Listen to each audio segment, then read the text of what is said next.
Hello everybody, welcome to Leg Up. My name is Martha Henson. I'm a co-organiser of Leg Up along with Kirsten Campbell-Howes, who's here. Wave, turn around and wave for the live stream. So as you can see, we are live streaming this at the back. If anyone has an issue with that or doesn't want to be on camera, let me know now. I think the seats towards the back are probably off camera if you're worried about that. For all the speakers, we'll need to use this microphone, and we'll also need to wait for that if you're asking questions as well. And that's my phone going off, how embarrassing. Our live stream is the first time we've done this. It's very exciting. It's all thanks to Leon at the back there, who's from Learn for Life, which is a new TV channel for kind of teachers, continuing professional development for teachers, but probably also relevant to everybody interested in education. And that's launching on Saturday too. So go to l4l.co.uk or hashtag L4LTV. So in case you haven't been to Leg Up before, it's the London Educational Games meetup group. We have these meetups about once a month on all kinds of different subjects. And today it's the science of learning games. And we've got three really interesting and different speakers for you. The first speaker is, just some housekeeping before I forget. No, it's fine. It's on for the live feed. Yeah. So Lou's are over there.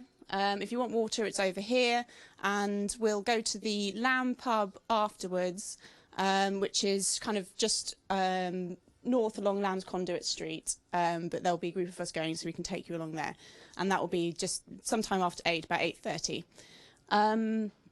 We, for the first time, are in Yuki's offices, which is really exciting, and thank you very, very much to Yuki for hosting us. This has been brilliant. Just trying to think if there's anything else I need to say. Oh, hashtag is Leg Up. Okay, let's get started. Oh, there is one more thing. We can't leave the door open for more than 15 seconds because it sets off the alarm. So beware of that. So our first speaker is Paul HowardJones of Bristol University, and he's the reader in neuroscience and education. He's going to be talking to us about mind, brain, and learning games. I'm going to hand over to Paul. And it's always a bit dangerous when I get handed one of these things, because I usually only use them at Christmas for karaoke. And it is getting dangerously close to Christmas, but I will try to refrain from singing. So today, I'm going to be talking to you about what we've come to understand about the science of games, what engages us in games. It is all quite tentative at the moment. There are different theories out there. But I'm very interested to know what your views are, and so I'm going to try to make sure we have 10 minutes at the end for discussion, which means I'm going to move quite quickly. So I'm from the Centre for Mind and Brain in Educational and Social Contexts. We do basic neuroscience, bridging studies into the classroom, developing classroom practice, public communication and consultation with teachers, and that's our website. I suppose most of my time is spent developing the links between neuroscience and education. It's affecting education in many respects already. Those are just some of the areas. But my particular obsession at the moment is using neuroscience techniques and neuroscience concepts to try to understand how we become engaged with games and whether we can actually apply that in education. It's a bit of a holy grail. In order to develop concepts that actually bridge neuroscience and education, it's not really enough to just take stuff from the lab straight into the classroom. We actually need that bridging research, and to carry out that bridging research we need to be mindful of both educational aims and scientific aims. So the sort of work we're doing is not just trying to understand good educational practice. Actually that's very, very important. That's half of what we're trying to do. But the other half of what we're trying to do is to actually push back what we understand about the science as well in order to inform that practice. It's not easy because we have different uses for evidence. Evidence in education is quite often a political thing, much more so than in science. Different methods in neuroscience and education, different ideas about ethics, different professional aims, different language, terms and concepts. We communicate in different ways, and there are differences in authority and power, and all of those things need to meet I've had to negotiate my way through all of those sorts of boundaries and challenges in trying to produce the few insights which I'm able to offer you tonight. Right, so the part of the brain that I have become particularly interested in is the basal ganglia. The basal ganglia is actually a group of components beneath the cortex. I think traditionally education's become quite obsessed with the cortex because a lot of our higher order thinking takes place there. But actually, beneath the cortex, there are systems such as the reward system, which is very important in terms of how it affects how we learn, in terms of a bidirectional influence with the cortex. And one of those regions is in the nucleus accumbens is the one of those regions in the basal ganglia is the nucleus accumbens. Used to be thought of as a pleasure center, but we tend to think of it more now as a desire center. So the more that you want something, the more the nucleus accumbens will activate. And generally speaking, I mean, it's a pretty good approximation to the amount of dopamine that is taken up in the nucleus accumbens. What is particularly interesting for educators and why we should be interested in this part of the brain is that the more the nucleus accumbens activates when you're trying to remember something, the more likely you are to remember it. And that's interesting because traditionally there's been a difficult relationship between the rewards that are offered in the classroom and the learning that is actually achieved, whereas we have a wonderfully linear relationship between the way in which the reward system is activated and the amount of learning that is achieved. So if we want to understand how to improve learning in the classroom, then we need to understand how the brain responds to rewards.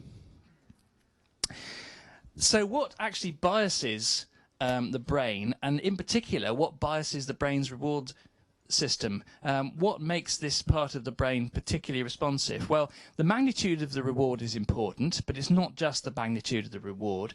The temporal context is important. In other words, what's happened in the recent past. So if I give you £5 now, your dopamine, or if you think I'm about to give it to you, your reward system will activate in anticipation.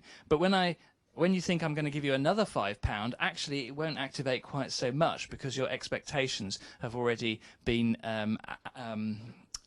you've already formed expectations about what's going to happen. So, in fact, reward response is very much linked to expectations as well. Interestingly, we find that it's linked to the uncertainty of reward as well. So, if you thought that you might get £5, but you're not quite sure if you're going to get £5, actually that appears to stimulate more dopamine in the midbrain than simply knowing you're going to get the reward. And I may have a chance to explain that a bit more to you in a minute. The social context makes a difference. So, for example, in risk-based decision-making, the teenage reward system activates more when peers are present and are watching what's going on. Gender is important. There are gender effects. It's a very dodgy area for neuroscience and education because quite often people point to brain images as a way of finding concrete evidence for gender differences. But in actual fact, a lot of the gender differences identified in neuroscience have been identified as a sort of a peripheral part of the experiment, and the exact meaning of them we're not quite sure of. So I don't tend to go on too much about gender differences in this area, but actually it is generally true that we have an effect whereby males are particularly stimulated by uncertain rewards. And of course, to some extent, you can see that in sort of pathological gambling activity and risk-taking. Age is an important factor. We know that the reward response in risk-based decision-making peaks at around 13. Now, you can take some of these factors and you start thinking, well, where are you going to get all of these factors combining? And there's a clue in video games. So, this is circumstantial, but it's kind of interesting. This is a bit less circumstantial insofar as we have a study that looked at the stimulation of the reward system when people were playing video games, and this study reported quite assertively that the midbrain regions were activating strongly. In the last, about 10 years later, there was some doubt thrown on this in terms of the methodology, but there have been other studies since which have confirmed this, and particularly the study by Weinstein 3 years ago, that actually showed the amount of dopamine release was similar to that released by drugs such as methylphenidate, Ritalin, and some amphetamines. So we're talking about a very strong reward response. And this may be related to the fact that if you apply mental health criteria, you do find that a lot of teenagers are addicted, in inverted commas, because it's not an official addiction. But we do find that there is obviously evidence to say there is a very strong engagement with video games. That's the most important point. Are they a special stimulus? Well, they may well be. There's more evidence for this in the sense that when people do get addicted to the internet, what are they doing on it? Well, with adults, they're looking at pornography or they're pursuing illicit relationships. But if they are young people with problematic internet use, the number one cause of that is gaming. And it doesn't stop there, because this is not just about engagement. What's really interesting is what video games do to the brain. What we find is... Have I missed something out? I jumped. What we find is that action video games improve a whole range of cognitive skills. A lot of visual motor tasks, switching of visual attention, suppression of visual distraction, influence of an action's probable outcome, contrast sensitivity even, which is the primary factor limiting sight. So video games are now being used and being shown to be effective in interventions for people who have suffered trauma to their visual processing system. Video games appear to induce brain plasticity like no other stimulus, and it's very exciting in that sense. And most importantly, this is with transfer. It's not just that they get better at the task they're training on, they transfer to other tasks. And perhaps the most I suppose the most interesting for me, having recently undergone some laparoscopic surgery, is that, for example, there's a good bunch of evidence. We're talking about half a dozen studies that show a link between the skills of laparoscopic keyhole surgeons and their use of Wii games. Okay, so we can see these skills reflecting in some of the professional activities. Slightly more controversial, the Israeli Defense Force don't allow any of their fighter pilots not to play action video games. And then there was the reports recently which were hushed up quite quickly because they didn't reflect very well. I think it's a very difficult area, but drone pilots appear to be, the reports are that drone pilots are more skilled if they've been playing action video games. And, of course, action video games teach effective response. This is another controversial area, but to my mind, looking at the mass of evidence, there's really no doubt. And I think you'd be quite surprised if they didn't increase affective tendencies according to the content of the video game. So we find correlational, experimental, longitudinal evidence to suggest that playing violent action video games increases aggressive tendencies. Of course, the caveat there is that it's measured using a self-report in hypothetical situations, because it is not morally possible to actually get someone to use a lot of action video games and then see what happens out on the streets, see if they attack anybody. So, that's a bit limited, you might argue, but on the other hand, we have exactly the same evidence for pro-social video games teaching empathy. And something which I find particularly impressive is neurophysiological desensitization. So if you show people videos of real violence, then their neurophysiological response, as measured by electrical changes in the electrical field above their brain, generated by the brain, those changes are reduced if they've been playing violent action video games before they see the images of real violence. So this is another example of the strong teaching power, if you like, of action video games. I'm not going to get into the ethical and moral issues, of course, that are associated with that. So what do we do about this? Let's see if we can see it in the classroom. So one way of stimulating the reward system is to offer uncertain reward rather than certain reward. So we said to children, you can have your maths question from Mr. Certain, and he'll give you 1 point if you're correct. But if you ask your maths question from Mr. Uncertain, then he will toss a coin if you get it correct, and you'll get 2 points for heads and no points for tails. And what you see in this computer-based task, more and more the students ask their question from Mr. Uncertain. The effect was particularly strong amongst the boys, but it's also there for the girls as well. So there's a clear preference for uncertainty, which ties in with studies showing, with this sort of animal experimentation, where you're actually measuring dopamine. This isn't something you could ethically do with I don't use animals, I only use small children. I wouldn't do this sort of experiment, but it has been done. But you can... In this experiment, they actually used a probe to measure the amount of dopamine activity in the midbrain here, whilst this monkey was looking at different visual stimuli. And some of these visual stimuli have always been associated with reward. So it knows if it sees this pattern, it's going to get a dopamine. It knows it's going to get a reward, a drop of honey. So the pattern switches on, and at the end you get a reward here. And with that 100% certainty, the monkey will register a dopamine hit, if you like, a dopamine spike, as soon as it sees the pattern, because it knows it's going to get a reward. But actually, interestingly, when the reward arrives, you don't get a dopamine spike. Now remember, I said it was about expectations. So this monkey is expecting the reward, so it's no big surprise when it comes. Doesn't get a spike.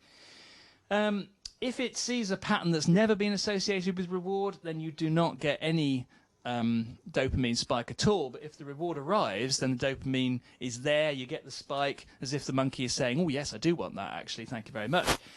What's interesting is when it sees a pattern that on 50% of occasions has given rise to a little drop of honey, on 50% of occasions has not. And then when it sees that pattern, it gets a spike as if it knows it's going to get a reward, and then the dopamine ramps up until the outcome is known. Now that means if you integrate over time, uncertain reward is associated with more dopamine than either wholly predicted reward or wholly unexpected reward. That's why we're interested in uncertain reward. And it seems to peak at about 50% probability. So can you exploit this bias in the classroom? Because we know that dopamine's linked to declarative memory formation. It would be good if we could. Well, we find that humans also prefer 50-50 chances. Those are the ones that get us most excited. And you can think of lots of games where there's 50-50 chances. But in school, we don't like it, but probably because 50-50 likelihoods of success, they are likely, those sort of academic tasks, the outcome reflects on our social and self-esteem. So we like to have better odds, if you like, than that. And that's fine. The only problem with it is it's been measured at 87% certainty as the preferred figure, according to Clifford. It's fine, but then you're not getting that roller coaster of excitement that is associated with those dopamine spikes. So this suggests if you like, a dopamine-based theory for designing educational games. Basically, you mediate the reward achievement relationship with uncertainty, which sounds good, but actually it's a little bit controversial, because in my previous life, before I was a psychologist stroke neuroscientist, I taught teachers, and I was an Ofsted inspector as well. And we used to tell the teachers that reward consistency underpins motivation, and yet the neuroscience is telling us the opposite. So what actually happens when you start playing these games with kids in the classroom? Well, this is a particularly nasty game, because in this game you are rolling the dice, and we had the children playing this in pairs, and you can win the points on the dice if you get the multiple choice question correct, and if you get it correct, then you can roll the dice again and get more points, or you can pass it back to the computer. You're playing against the computer. And it's a learning game, because actually you know the questions are going to be repeated, and you get feedback, you get told the correct answer, and you want to learn that for the next occasion. But the really nasty thing about it is that you can be accumulating points during your turn, but if you roll a 1, then all your points for that turn disappear. And if you roll a double 1, then all your points for the entire game disappear. So this was really, we were expecting the kids to say, this is really not fair, because you would expect, and you did see, children accumulating points for like 20 minutes in ways that were mediated by chance, but also mediated by their learning ability, and then they would be completely wiped out on the roll of a dice.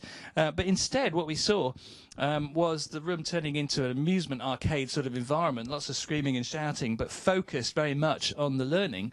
And we saw the arising of sport talk. So sport talk is like when you come out of the football ground, and if your team's lost, then you say, well, we was robbed, we were just unlucky, we had a bad day today, that's all it was, but if you win, it's because you are absolutely brilliant, okay? And this is what happens when chance is involved, and it's probably quite important for all of us, if you go for a job interview and you don't get it, to be able to come home and say, well, I was just unlucky, I never thought they were going to ask me that question, or I didn't know that person was going to be there, or whatever. So chance is something which mediates our everyday activities, and this sort of sport talk is probably quite important in terms of maintaining motivation, but you can't do it on a maths test, because clearly if it's just ability, then failure reflects on self-esteem. Or is it just a sugar coating for the bitter pill of learning this? Does it actually do anything to the experience of learning? So to find that out, this is why Julie Andrews is there, because spoonful of sugar. It's karaoke. No, okay. So we're looking at this now. This is adult data, and we just basically stuck the dice, if you like, with glue. We actually fixed the dice, so they always knew they were going to get 2 3s, these adults playing this game. And we hooked them up to a polygraph, and we call that the no game condition. So obviously when the dice are rolled here, you don't get any emotional response because they know they're going to get 2 3s. But when they get feedback on the question, then they get some emotional response. What's interesting is in the game condition, yes, you get an emotional response when the dice are rolled, but actually you get a bigger emotional response as well when you get feedback on the question. So this learning part of the experience, if you like, actually seems to be enhanced by the reward uncertainty, by the fact that it's become a game now. There are other bridging studies that we've done to check out the theory. If it's a strong theory, then we should be able to use things called neurocomputational models to be able to predict the amount of dopamine in the brain during a learning game, to estimate it, and then use that to predict whether learning occurs. So in this specially designed game, we had people picking points from boxes that were varying like natural food sources. It's like a foraging task. And then, like before, they could win the points if they got the question correct. By the way, with all of these games, it's worth pointing out that because we know that the reward response is mediated by the social context, we don't have to actually offer real rewards, because the maximum dopamine hit that you get in a context is proportional to the maximum amount of reward that is available in that context. So you get the same hit when you think you're about to earn £1 in a game, if that's the maximum amount, as you would if you think you're about to win £10 in a game. So we just offer points, and it just does the same trick, which is great. So because we were using this paradigm, we were able to use a neurocomputational model to estimate the amount of dopamine in the midbrain, and then we saw whether that estimate predicted whether they got the question correct. And yeah, of course, we found that it did, otherwise I probably wouldn't be showing you the results. But interestingly, the points that were available themselves did not predict it. So the estimated dopamine predicts the learning, but the winnings, the basic stakes, the absolute value of the points that are available do not. There were other studies we had to do before we actually used this in design, because one of the things we didn't know was how you respond to your competitor's reward. You might think, well, that's obvious. Your competitor's loss will be your gain, therefore your reward response will be reversed, if you like. So every time your competitor unexpectedly fails, you're going to get a dopamine hit. Actually, the neuroscience says the opposite. I won't go into why, but the neuroscience that we had at the time would predict the opposite. So we ran the study, and what we found was that, yes, actually the common sense solution prevailed. Your competitor's failure is your dopamine hit. And actually, it's interesting because your competitor's unexpected success, which should be a situation that you would automatically want to learn from, how did they do that? Which is the box that they've managed to find those points in? Didn't stimulate any additional brain activity that we could find at all. Even when we increased the threshold to, decreased the threshold to some ridiculous amount, we still couldn't see any additional brain activity related to the unexpected success of your competitor. So it's almost like automatically we seem to be tending towards looking at our successes and our competitors' failures, if you like. It may explain why we're so optimistic as a species. I don't know.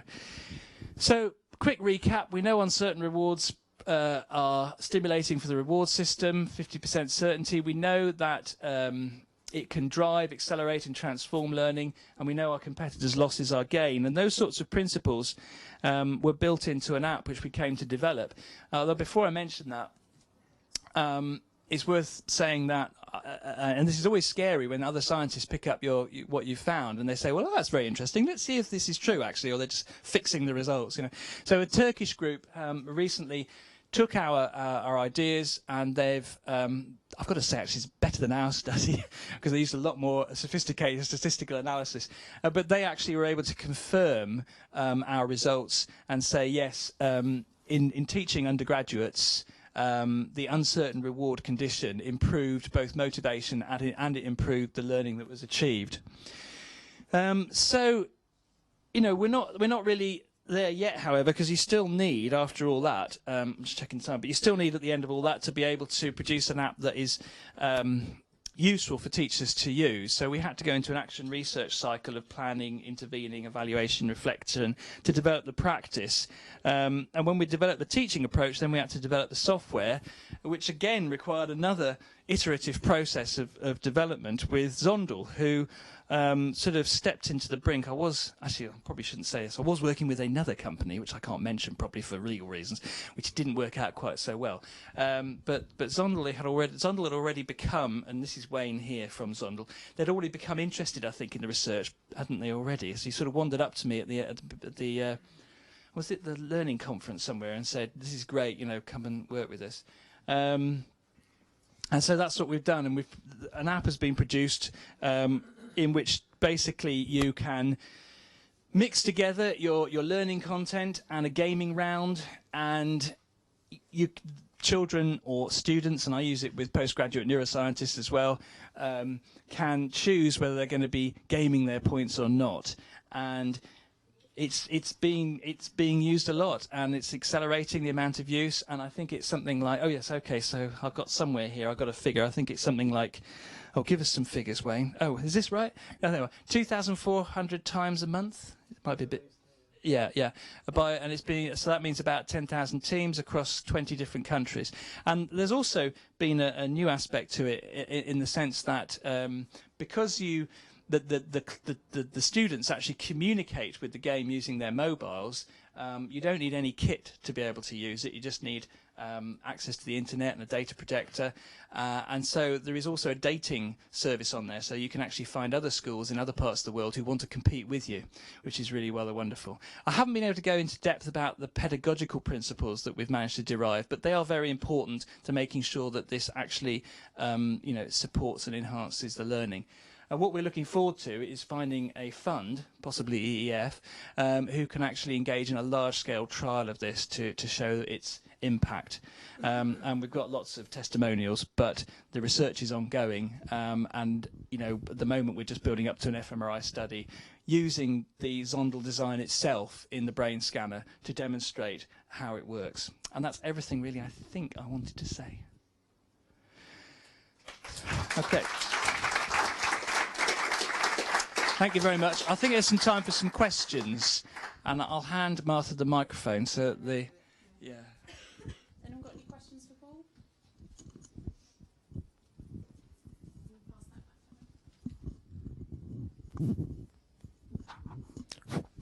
Oh, it's further. Oh, okay. It's me. I have a question about what you said about the preferred chances. 50% in games, 87% in school activities. Do you think that is related to the lack of real-life consequences that there are in games? And yeah, I think essentially, I think that's what I was trying to say. Really, that the most exciting chance is 50%, but it's mediated by a lot of social factors. There is a very strong disinclination to be judged, if you like, by your peers for your abilities. It's very strange once you start mediating outcomes with chance, and it becomes less related to real. So the winner is not necessarily the brightest child in the class, the brightest student. Suddenly, loss becomes celebrated. So if you lose, you see students going around saying, "You won't believe what's happened to me, I've just lost all my points," or whatever. And it's just a completely different environment that's created. And it means the teacher can celebrate loss with the children as well. So, "You won't believe it, Johnny's just lost all his points." Whereas if they'd just done a maths test, you would never say, "You won't believe it, Johnny's just failed his maths test." So the whole environment seems to change as a result of mediating that achievement-reward relationship with chance. But it's very important that it's mediated by chance that is seen to be really random and not just some whimsical notion of the teacher. So if the teacher is just behaving randomly and giving out rewards in a random way, that is seen as a form of unfair social justice. So they have to believe the Wheel of Fortune really is not fixed. But just to complete my question, but if those points you earn by playing a game in the classroom were tied up to the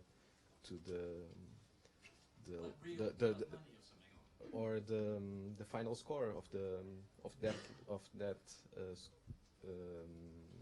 discipline in school, of the classroom, Oh, right, yeah, no, I would not suggest because you should use the that would GCSEs or- create but that would create a real life consequence, because you would fail your class. Yeah, yeah. And so they'll probably not cheer when they would lose. So So this is about using testing for learning, if you like, rather than summative assessment. But it does provide a lot of feedback to teachers, because every child in the class, or at least every team in the class, if they're in teams, is providing feedback all the time. So rather than just one child having their hand up, everyone's giving feedback, but in a fun way, so that they don't feel, it's judgment on them. We've got time for one more question. Can I ask if you've looked at the uncertainty that's introduced as a result of multiplayer play? So you don't know whether you're going to win because of the performance of someone else. Yeah, I mean that's a very interesting question. I think, having been alerted to the role of uncertainty in reward, I think one can start thinking of all sorts of situations where this may be important. I mean, for example, in creativity, where the outcome is very ill-defined. I wondered, actually. So there are all sorts of situations where you can start thinking about the role of uncertainty. Creativity is one of them. But another one, you're absolutely right, is the social situation, where the uncertainty is created by the not being able to appraise your opponent's ability. And therefore, I wonder if in all social interactions that uncertainty may be one of the reasons why many social interactions produce reward responses as well. So, the social rewards appear to stimulate the nucleus accumbens in the same way as monetary rewards.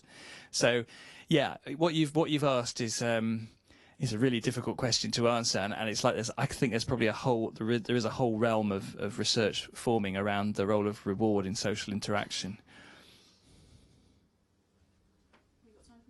Probably a quick one, yeah. Just very quickly, I just wanted to know whether you've measured how durable this learning is. I mean, how long do they go on remembering this stuff? Sorry, I have to have the microphone, but I should. Yeah, that's a good question. And actually, one slide which I skipped, which was very naughty of me, was really at the end, where I just wanted to say that there are so many things that we still don't know, and I did really not want to present this. Oh, it's on there. I didn't want to present this as a done deal. That's one of the things that we don't know about. So how does it compare with other teaching methods in the classroom? We know it compares quite well in the laboratory in various ways, but classrooms are different. What are the exact neural processes by which midbrain dopamine enhances memory and learning? Those are still a subject of research. There are other transmitters that may be involved. We're looking at acetylcholine as a possibility at the moment, which is involved with action response. Can students, and this is, I think, is your question, like, can students be taught entirely through gaming for a whole week, a month, a years? I mean, in theory, you should get good retention as well. There's no reason why this should be a short-term effect. But we need to be looking at, we need to be testing it. And how do different groups of students respond to being taught through games? There may be some groups that don't take well to it. We don't know. And I suppose that one of the things in the future is not to have the chance coming from a Wheel of Fortune, but actually try to make the chance coming out of the context that you're studying. So, for example, I had a well-known fashion company approach me to look at using this idea in training hairdressers. And one of the things we were thinking about was actually whether the customer's response could provide the uncertainty rather than just a Wheel of Fortune. So you could have like a difficult customer, so that, like real life, you've got the uncertainty arising out of something which is related to the context. And there are many, many more questions, I think, that we will love to know the answer to, but time will tell. We're continuing with the neuroscience, and we're continuing with the educational research. Thank you very much. Thank you, Paul.